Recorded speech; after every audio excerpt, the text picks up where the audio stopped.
Hello, world, and welcome to the Innovation Coaching Podcast. My name is Klaus Oster, and I'm here with Bruce Rosard. Bruce, tell me how I can help. Well, thanks, Klaus. Bruce Rosard here. I'm one of the co-founders of Arrival, which is the company that is we like to say the global research authority for the experiences industry, tours, activities, attractions.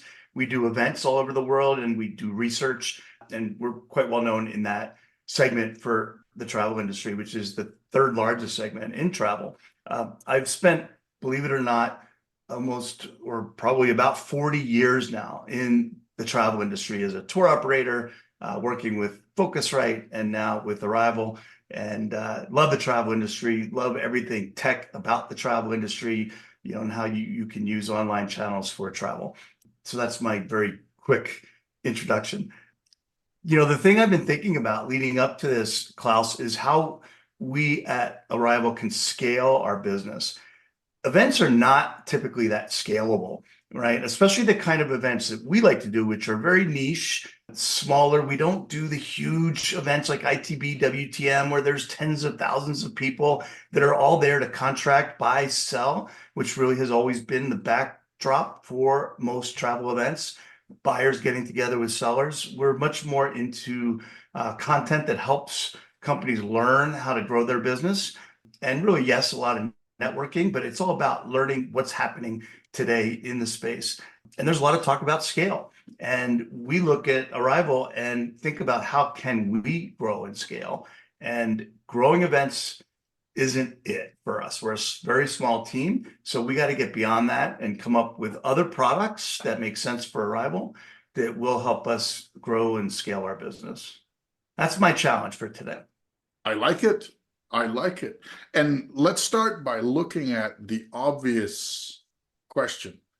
Why not just do more events? And I've been to one of yours. It was great. Like, why not just do more Arrival events? You're already doing several, right? You're doing how many a year at the moment? Yeah, we've got three events this year, 2024, where we've already been to Berlin in March. We'll be in San Diego in October, and we're going to Edinburgh in November. Last year, we also did three. We had one in Europe in Berlin, and we had Bangkok, and then Orlando. So, one on each of the three continents, so that we cover mostly. We're a very small team, and as you know our team at this point, Klaus, right? So, adding more events. First of all, finding the right time of year is a challenge. Finding where in the world is a challenge, but the biggest challenge is our limited team. So, there's only two people right now on our team, Douglas and Stephen, who really can go on stage and capture the big stage. I can moderate panels, so maybe I'm a third sidekick on capturing things on our big stage. Then we have a lot of breakouts, and some friends I know named Klaus have actually recommended we have more breakouts. So that means having more people that can run sessions, not that we run all our sessions, but they can put them together. So there's a little bit of a capacity issue there unless we really grow our team.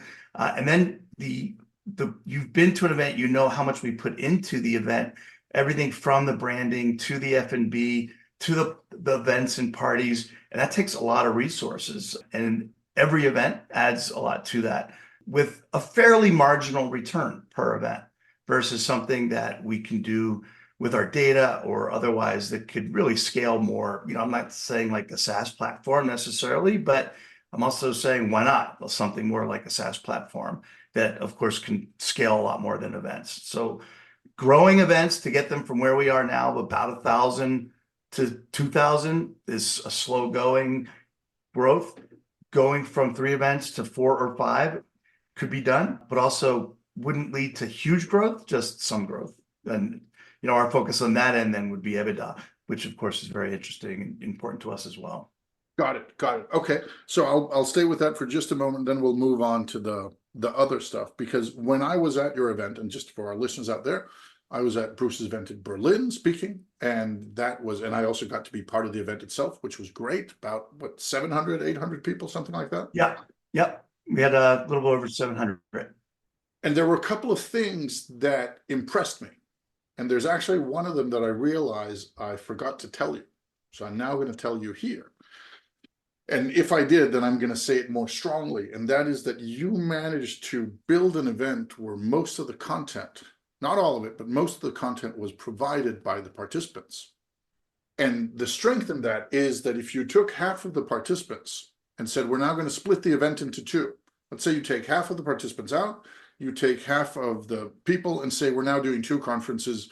Half of you go to conference A, half of you go to conference B.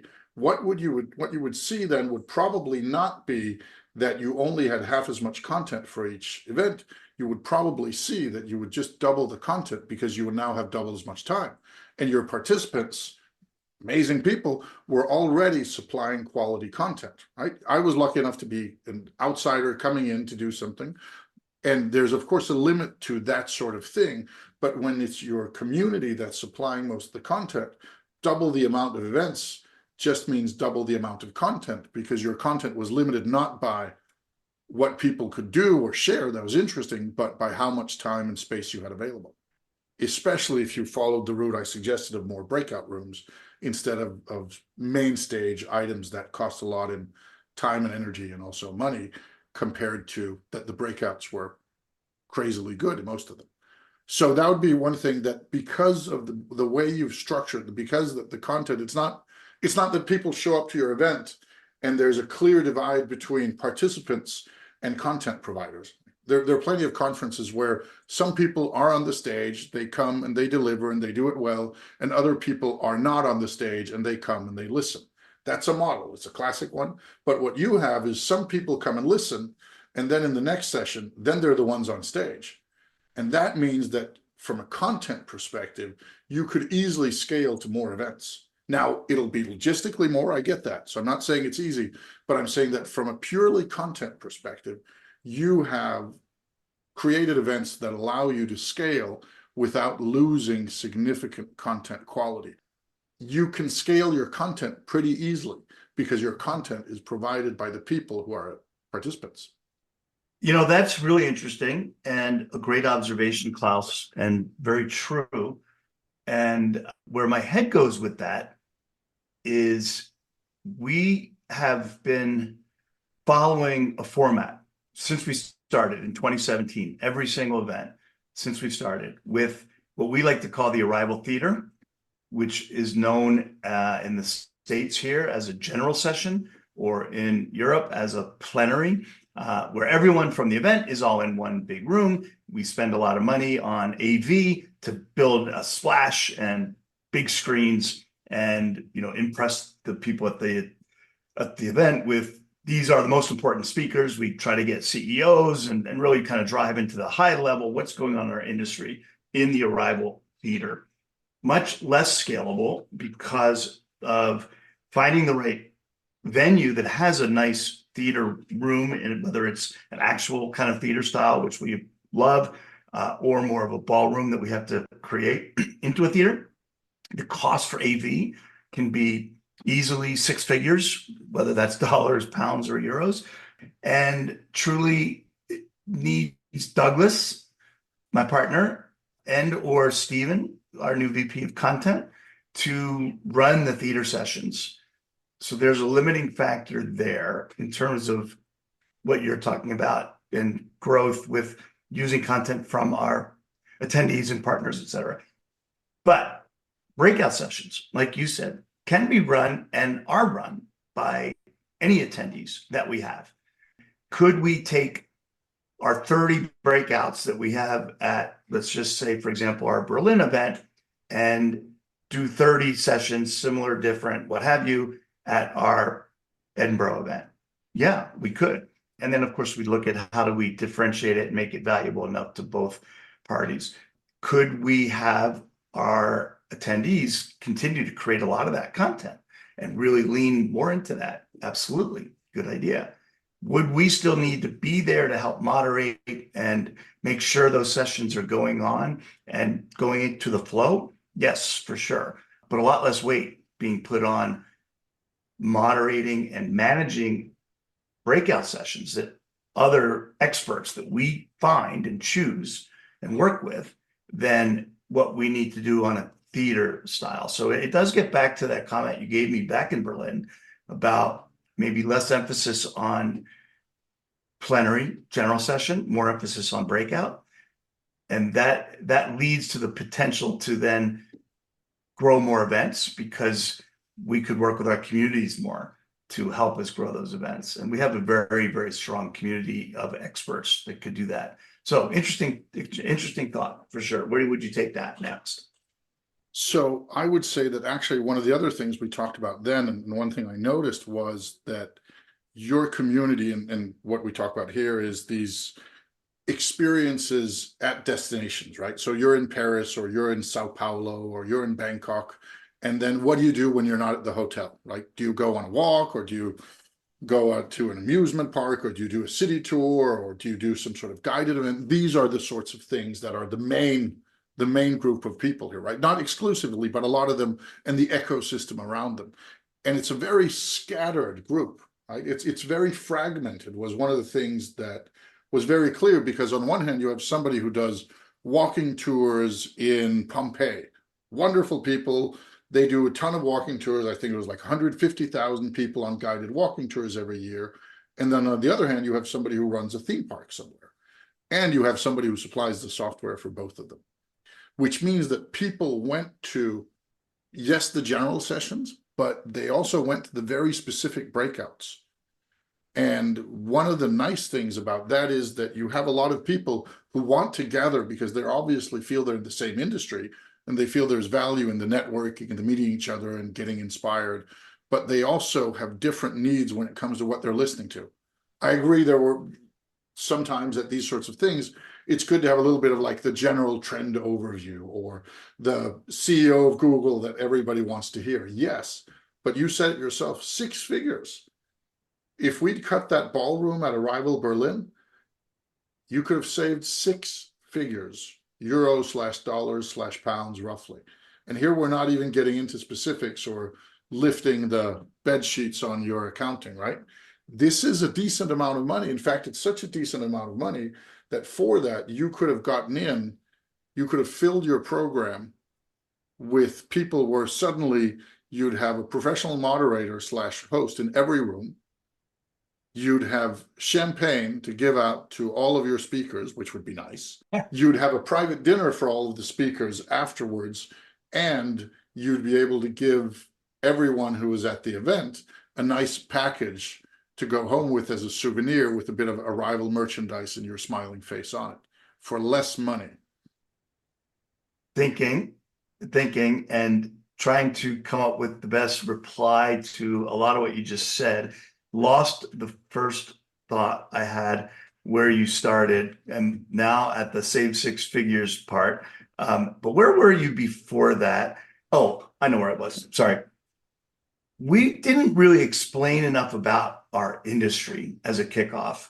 So you got into it at the event when you saw everyone from Klaus's walking tours of Pompeii to Bruce's bicycle tours of Boulder to Disney World. And that is our industry, right? It is so fragmented. You mentioned fragmented. With our recent research, we think there's about 1 million companies in the world that are what we call operators of tour activities, attractions, i.e. experiences, i.e. things to do, what we call the best part of travel. So there's 1 million of them around the world. Most of them very, very small micro businesses. Would never pay to go to a conference, right? Less than 50K revenue a year. We call small business under 250K revenue per year. That's what we call small. And so a lot of those will come to an event if they think that event will drive ROI and help grow their business. Then there's the majority that fit between 250K and let's call it 10 million. They're the medium-sized businesses that are growing and scaling and maybe going into multiple cities and that kind of thing. And then 10 million plus enterprise, the amusement parks, museums, zoos, all kinds of different attractions. So that's our business. Those are our attendees, are the operators of those experiences. And then surrounded by, like you said, the tech companies that want to work with those businesses, distribution partners. So the OTAs or online travel agents that sell these experiences, and lots of other distributors of these experiences. It's a whole value travel chain, if you will. So I don't think we got enough into what is Arrival. That is the Arrival community, are those people, right? And what you're talking about is getting them all into a room. The fact is, there's a lot of segments. So Arrival is not the only place where these companies can and do get together. Maybe there's an event segment just for the rafting guys. What a rafting there is here in Colorado, or a museum event, or a zoo and aquarium event. I mean, there's other segments, whereas we're the only one where they all come together. And you also nailed on the fact it's P2P learning. I mean, there's nothing like peer-to-peer learning. I'm sure that's a lot of what you're doing at the College of Extraordinary Experiences. It's all about peer-to-peer learning, right? And the magic of being able to learn from other people is so strong. And that's something that, you're right, forget the six-figure theater, throw people in a room, give them some topics to talk about, get some facilitation, professional facilitators going, and you got an event. And it would be a very different event, but it could be a very cool event and worth testing out at a theater near you. No pun intended, because we're not going to have a theater. Okay, then there was no pun. So yeah, and add another event, no theater, so it takes all that pressure off, realizing that the audience then has an expectation. I want to see the president or CEO of company ABC, and I'm not going to get that because the biggest room we have can only hold 100 people. So it changes everything about that event. For better or worse, we don't know, but different. And I think there's one thing you have, Bruce, that to me as an outsider is very obvious, but is maybe not as clear when you're on the inside. You have trust and reach that is big enough that you have micro audiences, because you're saying the biggest room is 100 people. What if the event was only 100 people? This test event we're talking about, this different, no theater style, peer-to-peer learning, and they're all there. They want to see the CEO of Coca-Cola, but what if the CEO of Coca-Cola, or in this case, the CEO of some travel operator that does interesting street tours in Singapore that everybody's excited to see? What if there's only 100 people at the event and all 100 get to see that person? Let's talk about that. So I've been spending a lot of time, too much time, on trying to create some new type of events. And let's use one as an example, well, two as an example, actually. One, the executive experience, an event designed just for 100 people, all execs. And what can we do with that? Two, a New York City pop-up event, just for New York City and surrounding area, half a day, probably up to 200 people. Those are two events that I've spent a lot of my time thinking about, putting down tracks, talking to people. How do we do it? And the executive experience design was as a day before our San Diego event. So these people, a lot of them are already coming to San Diego, stay one day, get there one day earlier. We'll charge you X, and we're going to do something really special that's meant to be for executives. We would hire specific facilitators and put together a program that we knew had to knock it out of the park. That's a U.S. statement regarding baseball for those of you out there who have no idea what I meant by that. And we really would have to make that shine. And I outlined a whole program. I found facilitators I think would be awesome, and had that program sitting there ready to go. Then there's this New York City pop-up where the idea was, let's all get people to come from the city and surrounding area starting at 1 o'clock. So after lunch, have about, like an hour of coffee, not cocktails, of coffee, 3 hours of content, followed by a couple hours of cocktails. We call it a pop-up event. So I think that's exactly what you're talking about. They were both for around 100 people. They're very different, very limited AV required, certainly no theater. And I got a lot of pushback internally of resource allocation and ROI on a very small team. Like, do we want to focus on a New York City pop-up that was a break-even event that I think is worthwhile for marketing purposes? Or do we want to focus on adding another 100 people to our San Diego event, bringing in 100K of revenue, right? Well, guess which way that vote went, right? Yeah. The executive experience, do we want to focus on adding that? And that one would be a moneymaker, the way that I modeled it out. A decent amount of revenue, different, unique. But do we have the resources to make sure we did hit it out of the park? Or again, as we say, I love baseball analogies, hit a grand slam, because we only have one chance with an executive experience to do it right. Like if we miss, when we're screwed, right? Whereas if we put together an amazing executive event that first time, it's now we have something new. Do we need to tie that event to San Diego, for example? We thought that made the most sense. They're already there. They're coming. Let's get them to join this event as an add-on. If I were you thinking, I'm here to think about Bruce's business and Bruce's brain and Arrival, why wouldn't he think about an executive event in New York City and create not a New York pop-up, but an executive experience in New York, a full day event at some other time? But I'll stop there, sir. What's up? Bingo, Bruce. You don't even need to talk to me. You've got it already. But I think it leads us nicely to circling back to something you said earlier, because you said we've been considering how can we scale, like doing bigger events or more events. Yes, that's a possibility, but that's a lot of work, small team. And I think one of the things that's limiting your thinking, and I understand why, but I still think it's doing you a disservice, is that you think your biggest asset is your team that's already overworked. Now, your team is a great team, wonderful people, all this sort of thing, experienced, yada, yada, but they're also overworked. So any new thing will be like, do we have to do that as well? And all this, oh my God, we don't have the resources. And Bruce, could you just be quiet and let us do our jobs, right? Now, what you have that is much more powerful to me is you have reach and you have trust.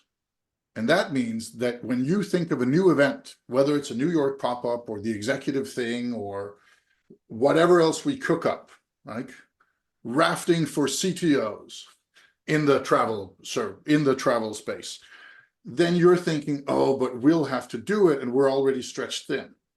But the thing is, you don't have to do it, because the world is full of people who are pretty good at what they do, but they don't have your reach or your trust.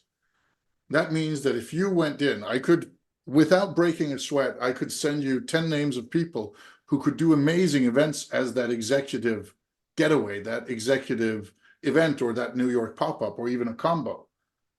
And what you need to deliver would be, here are the people we're trying to reach. Here's what we're doing. We're going to help get them there, and you're going to make the magic. And then you appear at the opening and say, welcome, my friends. I'm going to leave you in the capable hands of Barbara and her team, and this is going to be amazing. And then you're also there at the closing to say, was I right? Was it good? And pick up the leads.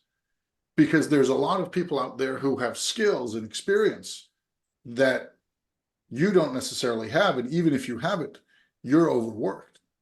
It's a little bit like if I call Disney tomorrow and say, hey, Disney, can I borrow your logo for just a bit?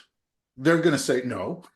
But if they said yes, then just armed with that, Disney as the sender, Disney as the kind of the company behind my next experience, I would be able to produce something pretty crazy and money-making. And I'd come to Disney and say, we did this thing. Here's a pretty solid cut, or here's I've taken my cut, you get the rest. And you didn't have to do any work. Because what Disney has that I don't have is they have an insane global brand and they have reach. So as an example, if you are Universal Studios, right? You're Universal Studios, you have theme parks, you have movie productions, you have all these things. If Universal Studios, You have Harry Potter, right? For example, Universal Studios, if Universal Studios goes out and says, we are doing a thing, we're doing an immersive experience. It's in Sao Paulo in Brazil, and it costs $100 for a ticket, and it's for families, and it's a new way of experiencing some of our IP, right? Let's say they go out and announce that. Then there will be people who click the buy button immediately because it's Universal Studios, because they have trust and they have reach. Now, does that mean that the CEO of Universal Studios has to be in Sao Paulo actually carrying the boxes from the truck? No, of course not. That's what you have partners for. That's what you have suppliers for. And Universal Studios is such a big machine that they're probably not going to partner. They're probably going to hire. Right? They're big enough that they'll have vendors and people supplying them. But it does mean that what they bring to the table is they bring trust and reach. And you have trust and reach. Yeah, but they will bring hired employees that are trained in Universal. Yes. All the way from the MD, whoever's managing that Universal Studios attraction in Sao Paulo. You know, they're going to bring all their training, all their systems in. Yes. And then they'll go from beyond. So in our equation that we're talking about, if I'm going to start a new event, let's say in London, I need someone in London that is already knows how to run an arrival event, that we can count on to run an arrival event. Yes. I can't just say, Klaus, here's our formula. Go run an arrival event. We trust you. You know the people. You've been to an event. Go do it. So that's the question: is how do we create pockets of other events with paid, trusted people? It's not volunteer doesn't work. We know that. We've seen a couple other organizations try, to create meetups on a volunteer basis or pop-up events on a volunteer basis, and that does not work. They have to be paid employees running these things and trained in arrival, and why our events are different, and I'll say better than most travel events that are out there. Versus cost. Just go. Yeah, you want to run an event somewhere in Denmark, go rent it, and here's some things that we do, and let us know how it goes. Like, we can't afford to do that, right? No, I'm not, and I'm not suggesting that, but I am saying. Well, so what are you suggesting? I'm suggesting that you partner with people who have less reach and trust than you have, but that you trust, very important, and that have more manpower or workforce available. Because there's a huge, and this is speaking of things that I know not only work on a bigger scale, but also work from a practical standpoint, that if you are two partners in a project, sometimes you bring equal measures to the table. Sometimes one party brings more of one thing or another. When we started the College of Extraordinary Experiences, for example, we were 5 founding partners. And 3 of those founding partners, they came with their name and credibility and sparring.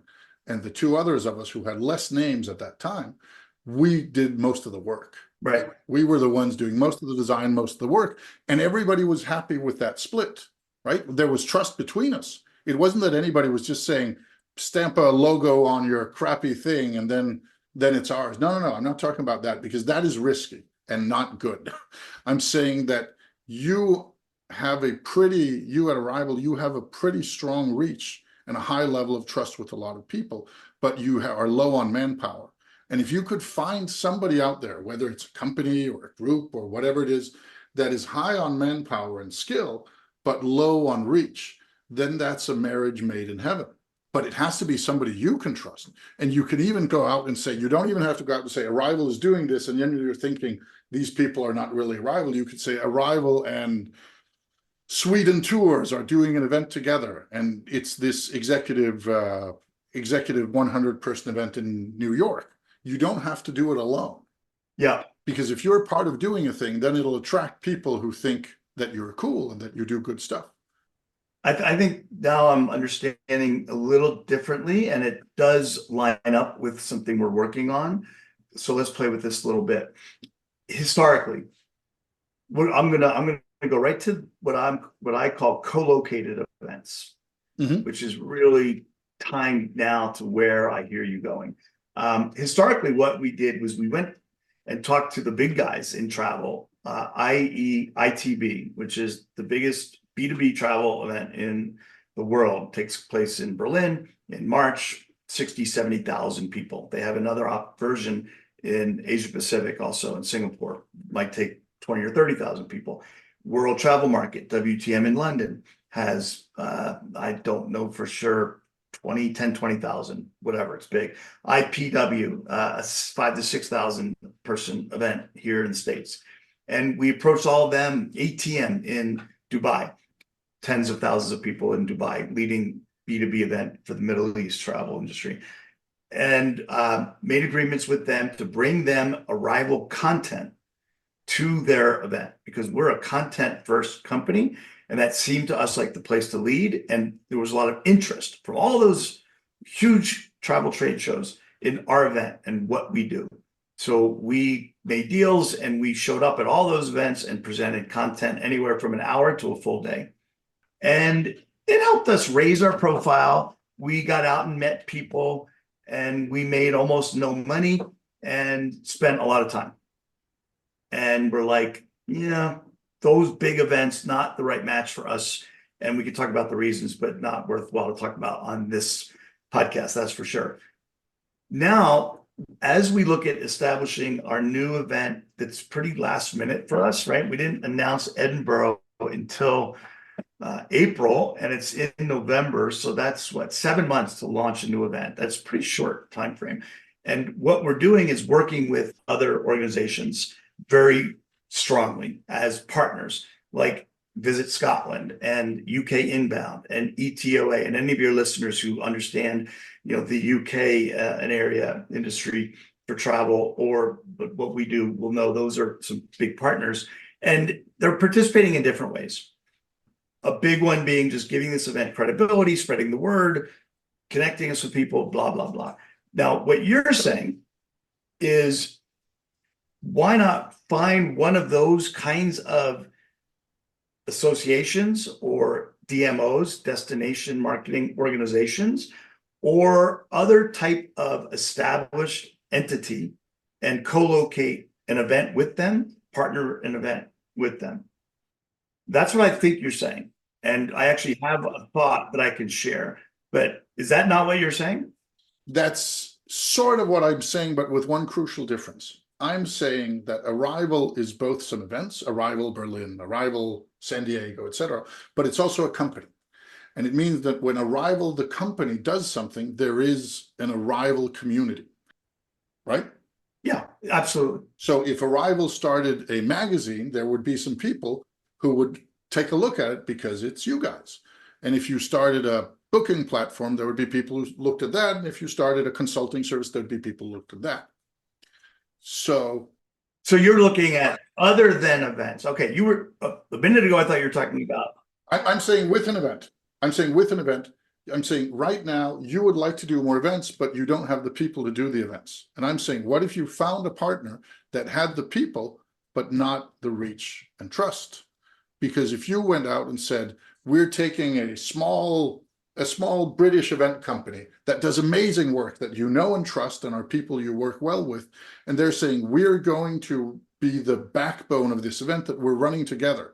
And then you say, Arrival together with British Motorcycle Tours. Right. Well, that's what I meant by co-located event, that I think you were. Not co-located event. Oh, okay. Now, all right. No. Now I understand.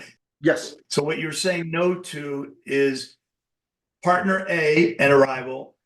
Don't put them at Arrival and call it one event. Don't have Arrival come to the partner A event we'll have partner A event on Monday and Arrival on Tuesday. That's co-located. Yes. The idea is, and I agree, and I'm actually already in discussions with partner A, where you take partner A plus Arrival, create a new event. Yes, exactly. And partner A does a lot of the heavy lifting. Yes. And takes advantage of our expertise and our reach and our trust. Yes, exactly that. Right. Yes. And I am already in discussions with a major potential partner, and you're encouraging more of the same. Yes, because you're right now, and you said earlier, and let's get away from events now, because you're saying, I want to sell more, but I don't have people to run more events. And I'm saying, then either sell events that you're not doing the heavy lifting on, or sell something else. And the easiest way to have somebody else do the heavy lifting is to have them as partners. So exactly that. I would strongly encourage you to do more of what you're already doing. Well, I will dig in deep with that one With that one, right? to as a model. Yes, yes. And there's also even, yeah, there's still limited number, but okay, understood. Like the idea. The key would be finding those partners that we trust Yes. that would bring, at least 50% value to this joint venture, basically, right? Of a new event. Yes. Yeah. Yes. And the same goes if we switch away from events, say, no more event talk. We talk plenty of events, but it's the same underlying thing. Because if we go out, right, you go out and say, we'd like to get in more, serve our community better, and maybe make some more money. Those would be two nice things to do. If you went out and found a great board game designer and said, we'd like you to create a board game with us, you bring the expertise, we bring the audience. So you, the board game designer, has to produce a game that is valuable to these people. And if you can do that, we have the audience that is willing to take a look at it because reach and trust. And if we both do our jobs, then everybody wins. The audience, you win, the designer, we win, Arrival. And it doesn't matter whether it's a magazine or it's a board game or whatever it is, that is a model you have because you have, apart from your expertise and your manpower, you have reach and trust. What we don't have, though, is we don't have a lot of time. And I promised you that we'd stay on time because we both have meetings. And that means that we're going to wrap up, Bruce, and we're going to do it rather fast compared to normal. And that means, first thing, important thing is thanks for sharing. This is tricky stuff to put out on the airwaves, and I really appreciate you doing so. Thanks for sharing with me. Thanks for sharing with our listeners out there. Number two is, what are 3 things you take with you from this? 3 things. It can be disagreements, it can be inspiration, it can be things you're going to consider. Seems like there's a lot of stuff you're saying, sounds good, we're doing it already, which is not bad. What are 3 things you take with you? Yeah, well, also thank you, Klaus. Just for your friendship. It's been so fun to meet you and hang out and follow you on LinkedIn and try to follow your pricing tips, some of which I agree with and some I don't. When I don't, I let you know. I don't think too many of your other followers of those pricing tips are as vocal about maybe not always agreeing with everything you say. I like that. Thank you a lot. Really appreciate it and really value our friendship and your ability to come on here and talk to me about our business and what we're thinking. I do regret that we didn't have time to really talk about what we need to do to scale, which is related to data. We're sitting in the middle of a hub of the experiences industry and access to a ton of data. And how do we utilize that data to provide value back to the industry that they're willing to pay for, that will help us scale our business? Like, that's where my head's at. It's where our head's at. Is, to me, that's what we have to unlock. And we could spend a whole nother hour. We'll do that off the air. Off the air, exactly. So that's that. As far as this discussion, I mean, that's where my head went. Your question was, what are the 3 things that I'm taking away? Is that the question? Yeah, what are 3 things you take away from our chat together? Yeah.